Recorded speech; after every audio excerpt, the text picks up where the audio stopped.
गुरुर्ब्रह्मा गुरुर्विष्णू गुरुर्देवो महेश्वरा गुरु साक्षात परब्रह्म तस्मै श्री गुरुवे नमः.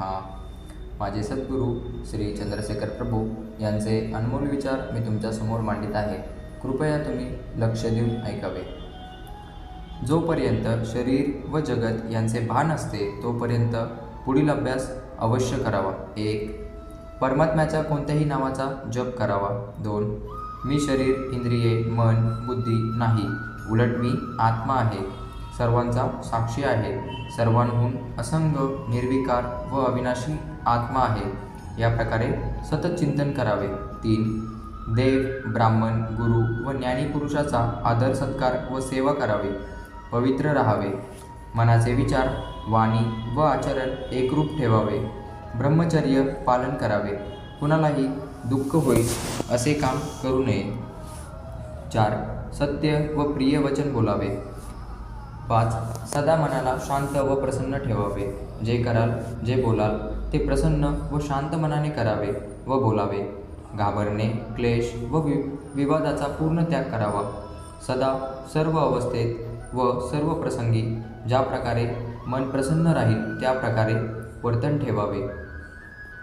ज्याचे मन सदा प्रसन्न असते व ज्याचे मन कितीही प्रलोभने आली तरी विकारवश होत नाही, तो सदा मुक्तच आहे. भगवंतांची मूर्ती किंवा फोटोची पूजा साधकाकरिता फार उपयोगी आहे. जोपर्यंत शरीर जिवंत आहे तोपर्यंत थोडा बहु प्रमाणात देहाध्यास राहत असतो व जोपर्यंत देहाध्यास असतो तोपर्यंत सगुण उपासनाही सुलभ होत असते. परमात्मा सगुणही आहे व निर्गुणही आहे, साकारही आहे व निराकारही आहे. जोपर्यंत देहाभिमान पूर्ण रूपाने जात नाही व जोपर्यंत आशा व इच्छा यांचा पूर्ण त्याग होत नाही तोपर्यंत सगुण उपासना करावी. सगुण उपासनेत अद्भुत शक्ती आहे. यात उपासकाला पतनाचे भय राहत नाही. केवळ त्याने सर्व भावनेने पूर्ण श्रद्धेने परमात्म्याला शरण गेले पाहिजे. त्याचे एवढेच काम असते. बाकीचे सर्व काम परमात्मा करतो. त्याचा सर्व सांभाळ परमात्मा करतो. परमात्म्याला अनन्य शरण गेलेला परमात्म्याची उपासना सकाम भावनेने केली तरी त्याला बंधन होत नाही. त्याने कोणत्या तरी प्रकाराने परमात्म्याची भक्ती केली पाहिजे. सकाम भक्ती करीत राहिल्याने हळूहळू ती भक्ती निष्काम होत जाते व या रीतीनेही भक्ती चालू ठेवल्याने ती आपोआप निर्गुण निराकारात पर्यवसित होऊन जाते. म्हणून सगुण उपासना सकाम असो की निष्काम असो ती करण्यात कोणताही धोका नाही. त्यात पतन होण्याचेही भय नाही. भक्ताचे सर्व रक्षण भगवान स्वतः करतात. भगवंताशिवाय दुसऱ्या कोणालाही शरण जाऊ नये किंवा दुसऱ्याचे चिंतन करू नये. हे जगत संकल्परूपाने बनलेले आहे. जितका दृढ संकल्प असेल तितके दृश्य बळकट बनते. याकरिता साधकाने व अविनाशी सदा नित्यमुक्त एक आत्माच आहे. बाकी सर्व दृश्य मायामय, विकारी व विनाशी आहे. तो आत्मा तुम्हीच आहात. याकरिता चित्ताला सर्व भावाने आत्म्यात लावावे. सिनेमात पडद्यावर जसे फिल्मरूपी सृष्टी दिसते, ऐकण्यात येते, परंतु वस्तुता तेथे पडद्याशिवाय दुसरे काहीच नसते. त्याप्रमाणे आत्मरूपी पडद्यावर फिल्मशिवायच परमात्म्याच्या मायेने ही सृष्टी दिसते, परंतु वस्तुता आत्म्याशिवाय काहीही सत्य नाही. तो आत्मा तुम्ही आहात. समुद्रात वाऱ्याने अनेक विविध लाटा उठलेल्या दिसतात, परंतु वस्तुता तेथे पाण्याशिवाय दुसरी कोणतीही वस्तू नव्हती. त्याचप्रमाणे आत्म्यात मायेने हे विचित्र दृश्य जगत दिसू लागते. वस्तुता आत्म्याशिवाय काहीही सत्य नाही. तो आत्मा तुम्ही स्वतः आहात. याकरिता सदा आत्मचिंतन करावे. सर्वदा चित्ताला आत्म्यात जोडावे. देश, काल, वस्तू, व्यक्ती व क्रिया या पाचांचा चित्तावर प्रभाव पडतो. हे पाचही सात्विक, राजस व तामस या 3 गुणांनी युक्त आहे. यांपैकी ज्यांच्याशी चित्ताचा संबंध येतो तसे ते होऊन जाते.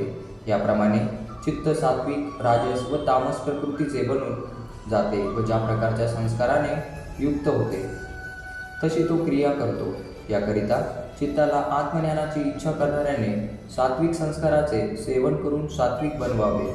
नंतर त्याला आत्म्याशी युक्त करून आत्म्याच्या संस्काराने निर्गुण बनवावे. हा संसार त्रिगुणात्मक प्रकृतीपासून बनलेला आहे. कर्ता भोगता सर्व रूपाने प्रकृतीच अनेक आकार धारण करते. आत्मा तर असंग, साक्षी, नित्यमुक्त, अविकारी व अविनाशी आहे. याचे तुम्ही दिवस रात्र चिंतन करावे. तो आत्मा तुम्ही आहात. तुम्ही कर्ता भोगता नव्हे. तसेच स्थूल, सूक्ष्म किंवा कारण शरीरही नव्हे. या सर्वांचे तुम्ही द्रष्टे आहात. नित्य, मुक्त, अविकारी आत्मा आहात याचे वारंवार मनन करावे. स्वस्वरूपाला जाणून त्याचे नित्य निरंतर मनन व निधिध्यासन केल्याशिवाय आत्मसाक्षात्कार होत नाही व आत्मदर्शन झाल्याशिवाय जीवनमुक्तीचा अनुभव येत नाही. तसेच जन्ममरणाच्या चक्रातून सुटका होत नाही. म्हणून सुख किंवा अखंड आनंदाकरिता दुसरा कोणताही उपाय न करता सुखाच्या अभिलाषेची इच्छा सोडून सदा आत्माराम बनून आनंदात काळ घालवावा. तो सच्चिदानंद रूप आत्मा तुम्ही आहात की जो सर्व शरीरात व्यापून राहिलेला आहे. तसेच ज्याच्यात हे सारे दृश्य भासित होऊन राहिलेले आहे. या 108 मण्यांच्या मालेचे रहस्य एकच आहे की आत्मा स्वतः नित्य, अविकारी, अविनाशी, व्यापक, अजरामर असूनही स्वतःला चित्तामुळे व्यर्थच, विकारी व विनाशी स्थूल शरीर मानून दुःखाने व शोकाने युक्त तसेच जन्ममरण धर्माचा मानून बसलेला आहे. जोपर्यंत तो अज्ञानाने सुटून आपल्या स्वस्वरूपाला जाणून तसेच त्यात दृढ निष्ठावान होणार नाही तोपर्यंत त्याची जन्ममरण जरा व्याधी यापासून आत्यंतिक सुटका होणार नाही व अखंड आनंदाची प्राप्तीही होणार नाही. या ज्ञानाकरिता चित्तशुद्धीची जरुरी आहे व परमात्म्याची निष्काम भक्ती केल्याशिवाय चित्तशुद्धी होत नाही. चित्तशुद्धीकरिता शास्त्रांनी अनेक उपाय सांगितलेले आहेत.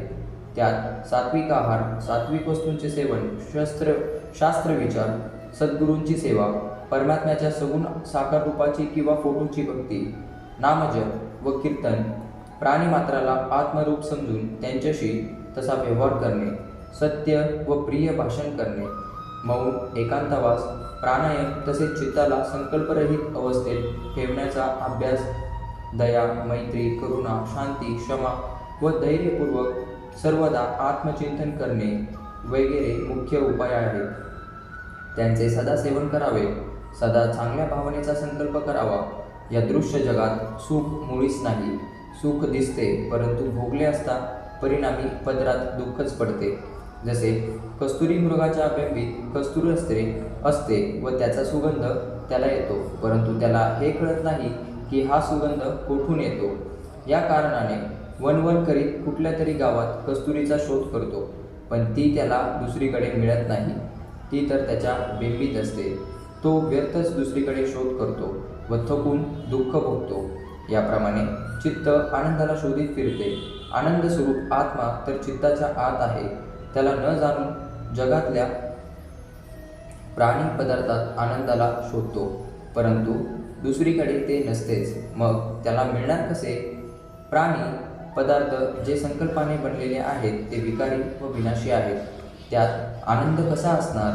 तथापि मायेने असे वाटते की त्याच्यात आनंद असेल. मायेचे स्वरूपच असे आहे की नसलेली दिसू लागते व दिसल्यावर जवळ गेले असता लुप्त होऊन जाते. मायेच्या स्वरूपाचे वर्णन अरवा भक्त करतात. अरवा माया करे फजेत, खांता खांडणे चालता रेत, मृगजळ दुरून दिसते. धावत जाऊन घ्यायला जावे तर काही मिळत नाही. अरवा भक्ताने सुंदर उपमा दिली आहे. दिसण्यात साखर आहे असे वाटते, पण तोंडात टाकल्यावर खाऊ लागले असता अनुभवात वाढू लागते. याचे नाव माया. याकरिता या माईक जगातले प्राणीपदार्थापासून सुख आनंद प्राप्त होण्याची आशा याचा त्याग करून आनंदरूप आत्म्यात चित्त लावावे. जगतात जितकेही प्राणीपदार्थ होऊन गेले आहेत ते सर्व कालवश होऊन मरण पावले. प्रेताला जिवंत करणारेही मरून गेले. सुखाकरिता अनेक जीवांनी जगतात परिश्रम करूनही सुखाच्या बदल्यात दुःख मिळाले व ते सर्व शेवटी मरून गेले. सुख मात्र स्वरूप केवळ आनंद स्वरूप अविकारी इच्छा मात्राचा त्याग केल्याशिवाय व सोगुण परमात्म्याला शरण गेल्याशिवाय तसेच सद्गुरूंची सेवा व शरण गेल्याशिवाय कधीही ज्ञान होणार नाही. आत्मज्ञान झाल्याशिवाय जगातल्या संपत्तीने कोटी उपाय करूनही अखंड सुखप्राप्ती होत नाही. परोक्ष ज्ञान झाल्यावर एक क्षणसुद्धा चिंतन सुटता कामा नये. आत्मचिंतन सुटताच पतन होते, तसेच भोगाची अभिलाषा करताच पतन होते. जगातल्या विषयात सुखबुद्धी होताच पतन होते. जगाविषयी सुखबुद्धी हळूहळू अभ्यासपूर्वक काढून टाकून चित्ताला आत्म्यात जोडावे व चित्ताला सदा आत्म्यातच आनंदाच्या अनुभवातच ठेवावे. हा अभ्यास फार कठीण आहे. तो मोठ्या धैर्याने न कंटाळता सतत केला पाहिजे. या जन्मात किंवा अनेक जन्मांनंतर असा अभ्यास केल्याशिवाय जीवाच्या तापाचे शमन होत नाही. सर्वेत्र सुखिनः सन्तु सर्वे सन्तु निरामय सर्वे भद्राणि पश्यन्तु मा कच्चित् दुःख भाग्य भवेत. अर्थात सर्व सुखी असोत, सर्व निरोगी होवोत, सर्वांचे कल्याण होवो, कुणीही दुःखी नसो. या श्लोकाचे रोज थोडा वेळ चिंतन केल्याने पुष्कळ लाभ होईल. परमात्मा सर्वांना सुखी ठेवो व सर्वांना आत्मस्वरूप युक्त करो. अनंत जन्माच्या पुण्याईने या आत्म्याला मिळालेला हा मानव देह विषयांना न भोगता ईश्वरी चरणी अर्पण करावा. आत्म्याने मुक्तीचे मार्ग निवडावे. हा मानव देह अनमोल आहे. हरि ओम नमः शिवाय.